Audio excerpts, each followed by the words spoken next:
Good afternoon, Minister of Finance, Dr. Ashni Singh.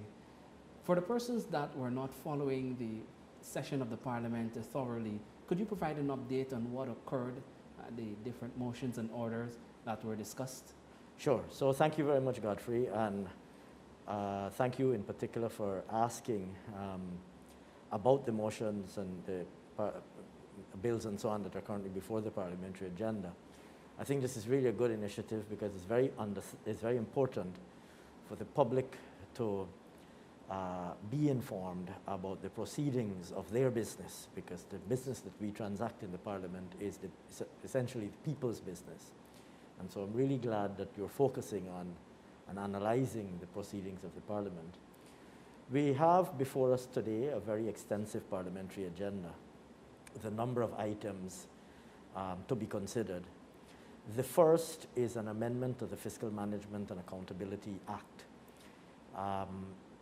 The Fiscal Management and Accountability Act, as some of your viewers may know, is the act that governs the management of public money, the entire budgetary process, from the preparation of the budget to its execution to reporting, ex post reporting on its execution, financial reporting by the government.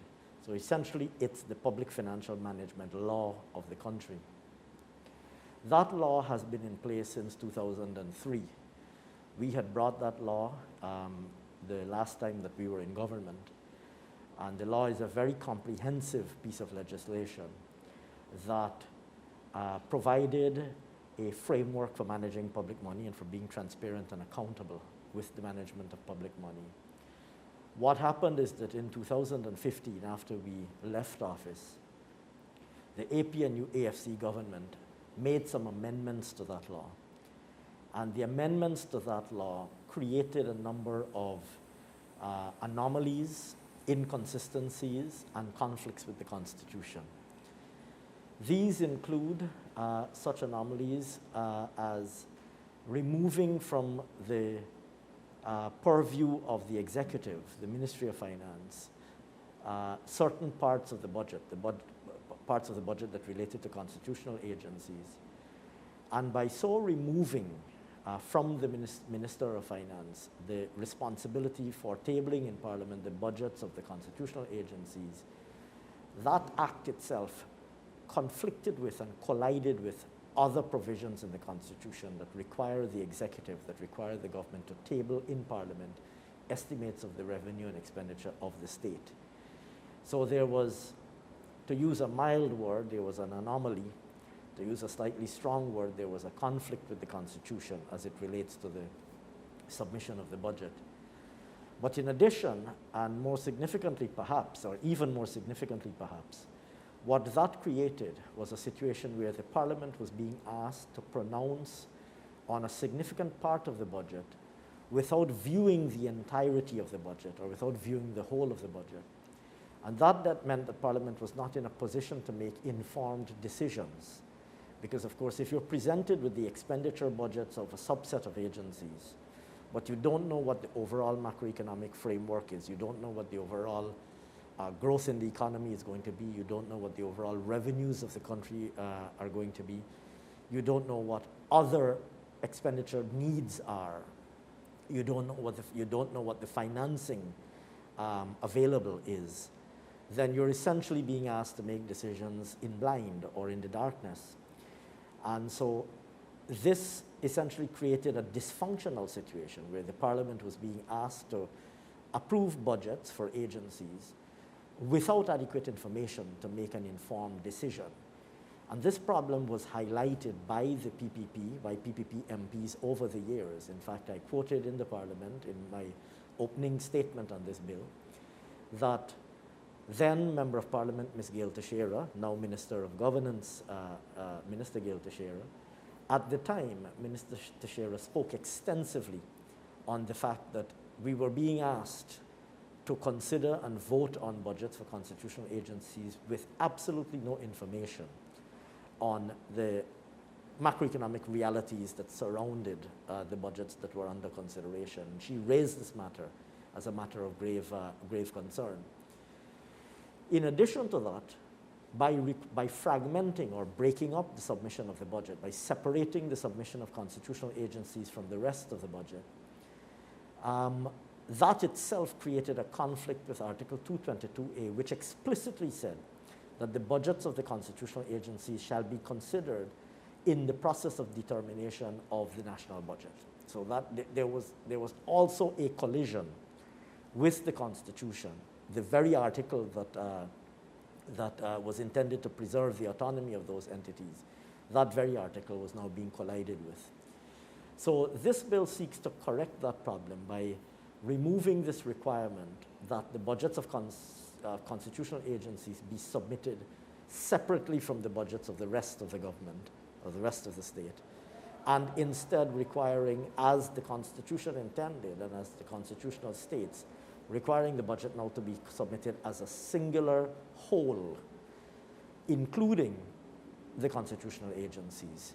So this bill really repairs a defect that was introduced by the APNU AFC in 2015 when they fragmented the budget process, when they broke up the budget process in this manner.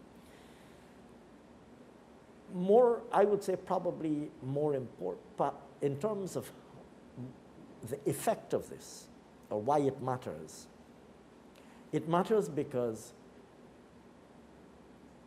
bringing the budget as a whole to the Parliament allows the Parliament to make better informed decisions.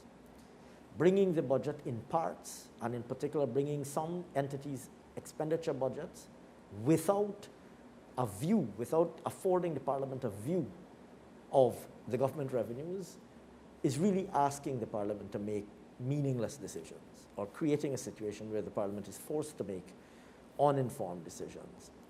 And so better informed decisions will mean a more effective prioritization of expenditure, which is what the budgetary process is all about. So this amendment really seeks to improve and strengthen the budget process. We're actually currently still in the process of debating this bill. So that debate, that was the first item on the agenda, and that debate is still going on. There's still 2 speakers left to speak on that item. There are a number of other items on the agenda. Once this is finished, we have an item on what's called a customs order.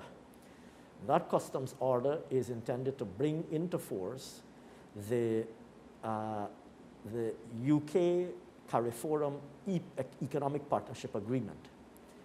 That is an agreement that came out of the United Kingdom exiting the European Union as a result of Brexit, what's popularly known as Brexit. Some of your viewers may know that prior to the United Kingdom coming out of Brexit, and indeed even coming out of the EU, and even now, CARIFORUM had concluded some years ago an economic partnership agreement with the European Union. At the time, that agreement would have covered all of the member states of the European Union. And it allowed CARIFORUM member states preferential access to European Union markets for certain commodities.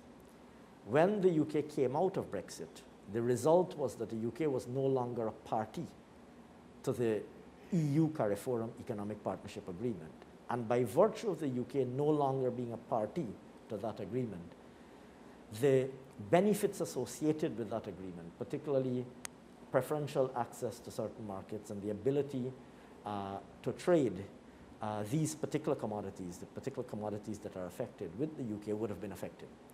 To preserve continuity of market access under the arrangements that were previously negotiated with the European Union and that now are reflected in the UK CARIFORUM agreement, CARIFORUM signed a UK CARIFORUM agreement, an agreement between CARIFORUM and the UK in particular, to ensure continuity. And to bring that agreement in force into our domestic legislation, I was required to issue an order. So I issued an order at the end of last year to bring into force that agreement and to ensure continued access to UK markets once the UK exited Brexit, which happened at midnight on the 31st of December. So there's now a motion before Parliament to confirm that order that I issued, essentially meaning that the motion is required to confirm the action that I took on behalf of the government at the end of 2021 to bring into force the UK CARIFORM agreement. If you were to ask me why that matters, it matters because we export quite a lot of products to the United Kingdom, particularly rice, sugar, rum, or alcoholic beverages, rum in particular, to mention just a few. Those are perhaps the main ones. And in order to continue to enjoy access or preferential access to the UK market, it's important to bring in force. We are required to bring into force, into our domestic legislation, the provisions of the UK CARIFORM agreement. So that's the next item that is on the agenda. And then we have two other items that are on the agenda, which are orders that I have issued to increase the ceiling on the quantity of domestic debt and of external debt that the state of Guyana can contract. Under the terms of those two orders, in fact, under the terms of the acts under which those two orders are issued, a numerical ceiling is prescribed, a maximum limit is prescribed on the volume of domestic debt and the volume of external debt that Guyana can contract. Now, countries contract debt for the purposes of financing the fiscal operations of the state, essentially to finance the budget.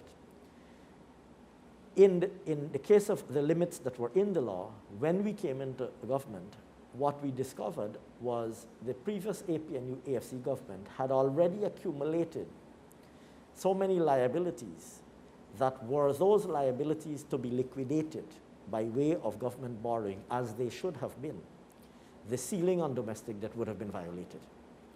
But instead, they accumulated a large overdraft at the central bank. Instead of borrowing in the domestic market, as they would really have been required to do, they just racked up a large overdraft at the central bank. We now have to fix that problem. And so to fix that problem, it necessitated increasing the ceiling. But in addition to fixing the problem, because they have consumed all of the available space within the ceiling, we're also now required to set the ceiling at a level that will accommodate future borrowing to finance the development plans that we have outlined for the country, the development plans that will be announced in Budget 2021 and in the next, in coming years. And so those two orders seek to revise the ceiling or the cap on the volume of domestic and external debt that can be contracted. And I've issued those orders already. Those orders are subject to what is called affirmative resolution of the National Assembly, meaning that they have to be confirmed by a resolution of the Parliament, and the resolution of the Parliament is what comes out of a motion. So I have tabled a motion which we will debate, and we will then vote on that motion. And once we vote on that motion, and the motion is approved, then the order would have been confirmed, or it would have received the benefit of an affirmative resolution. So those two orders are also on the agenda. They're very critical for two main purposes, like I said. They're critical, first of all, to regularize the problem that we inherited, to solve that problem.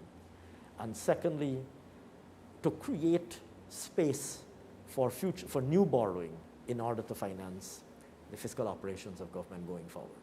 Minister Singh, what is the status of public deposits? Well, you know, I've said, we've spoken about this previously. When we came into office, we discovered, in fact, a net overdraft position in the public treasury. So the state had accumulated a net overdraft of almost $100 billion. I've already spoken about that at the end of July.